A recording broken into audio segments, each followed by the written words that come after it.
और ध्यान रखना, प्रार्थना मांग को नहीं कहते, प्रार्थना का नाम मांग नहीं है। हमारी सारी प्रार्थनाएं, हमारी सब स्तुति, हम जो भी भगवान के मंदिर में जाकर के भजन करते हैं या फिर प्रार्थना करते हैं, हाथ जोड़ करके निवेदन करते हैं, वो सब मांग से भरा हुआ है। मैया जी के मंदिर में भी जब ढोलक बजाते हैं ना, तो मैया जोर जोर चिल्ला करके यही कहती हैं कि मां मुराद पूरी कर दे, हलवा बांटू। मां मुराद पूरी पहले करे तब हलवा बांटो। वहां भी बिजनेस है कि पहले मुराद पूरी करो फिर हलवा बांटो। प्रार्थना मांग नहीं है। अगर आप ठाकुर जी के सामने कुछ मांगते हो तो वो प्रार्थना बची ही नहीं। जहां मांग है वहां आप राजी नहीं होते हो, वहां भगवान से कहते हो कि भगवान आपने जो किया है वो गलत किया है, आपको ऐसा नहीं ऐसा करना चाहिए था, आपको मेरे पुत्र की नौकरी लगानी चाहिए थी, आपको मेरे पति को बीमार नहीं करना चाहिए था, आपको सृष्टि चलानी नहीं आती है, आप गलत कर रहे हैं। अगर कुछ मांगते हो तो उसमें शिकायत करना हो जाता है, भगवान पे आरोप लगाना हो जाता है। प्रार्थना का मतलब होता है कृतज्ञता, प्रार्थना का मतलब होता है धन्यवाद, कि हे परमात्मा आपने मुझे जो दिया है, जितना दिया है, बहुत दिया है। मांगने की आवश्यकता नहीं है प्रभु, जब भी तेरे दर पे आता हूं बड़ी ही सहजता से सर झुक जाता है, क्योंकि तूने जो दिया है वो किसी से कम नहीं। खुद विचार करो महाराज, ऐसी प्रकृति को निहारने के लिए परमात्मा ने हमें 2 नेत्र दिए हुए हैं। इस प्रकृति को देख करके कभी परमात्मा को धन्यवाद किया? मुफ्त में ऑक्सीजन मिल रही है इसके लिए कभी धन्यवाद किया? सूर्य मुफ्त में रोशनी दे रहा है इसके लिए कभी धन्यवाद किया? तो प्रार्थना का मतलब धन्यवाद होता है, प्रार्थना का मतलब कृतज्ञता होता है। हम मंदिर में भी जाते हैं, कई जगह तो एक हनुमान जी हैं दक्षिण में, उन हनुमान जी की मान्यता है कि जो जाता है उनके पास और मंदिर की 7 परिक्रमा लगाता है तो उसका वीजा लग जाता है, वो अमेरिका चला जाता है, अमेरिका का वीजा अप्लाई हो जाता है।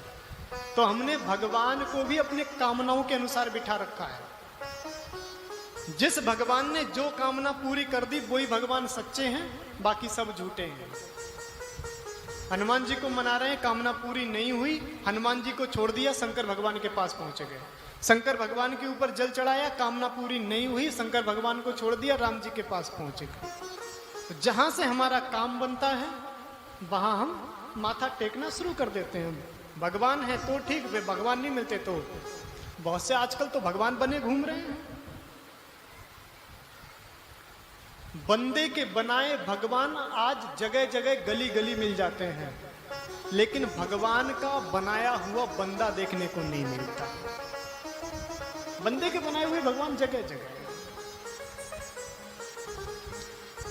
तो जहां कृतज्ञता प्रकट हो जाए, जहां धन्यवाद प्रकट हो जाए, वो ही प्रार्थना है। विवेकानंद रामकृष्ण परमहंस के शिष्य, छोटी सी ही अवस्था में विवेकानंद के पिताश्री का देहांत हो गया। निर्धन परिवार से थे, इतनी धन संपत्ति पास में थी नहीं। पिताजी कुछ कर्जा छोड़ गए थे, लोग उनके घर पर कर्जा मांगने के लिए आते थे। कई बार तो ऐसा होता था कि विवेकानंद के शाम को भोजन की व्यवस्था भी नहीं हो पाती थी, 2 टाइम का भोजन प्राप्त नहीं हो पाता था। और कई बार ऐसा होता था कि 1 टाइम का 1 लोग के लिए भोजन होता था, खाने वाले 2, एक उनकी माताश्री, एक विवेकानंद जी। पिताजी की इकलौती संतान थे विवेकानंद। तो विवेकानंद जी कह देते थे कि आज मेरे मित्र के यहाँ बुलावा है, मेरे मित्र ने बुलाया है, मैं तो वहां जाऊंगा, आप भोजन कर लो, माताश्री भोजन कर लो। कई बार ऐसा हुआ।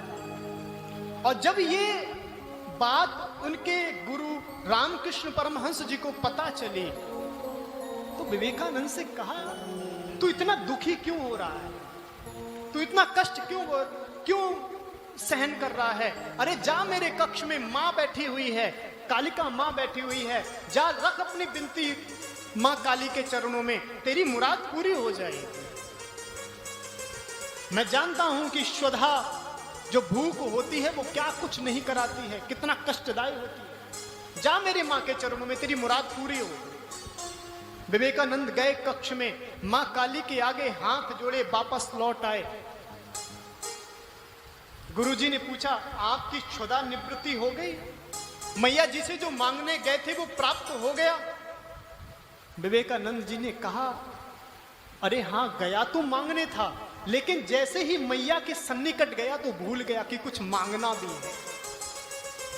रामकृष्ण परमहंस ने कहा, अरे विवेकानंद, तू क्षुधा से तड़प रहा है, भूख से तड़प रहा है, और मैं कहता हूं कि मेरी मैया सारी मुरादें पूरी कर देगी।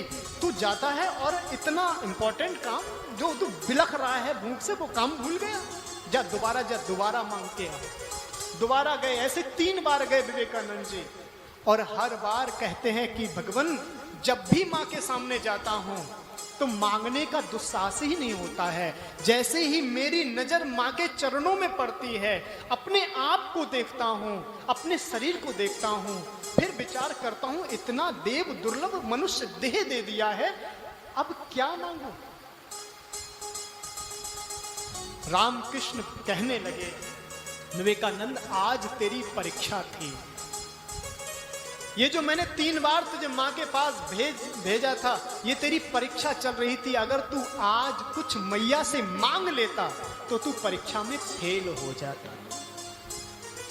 तो प्रार्थना का मतलब है कृतज्ञता, धन्यवाद, कि तू जिस रजा में मुझे रखना चाहे मैं उसी रजा में राजी हूं।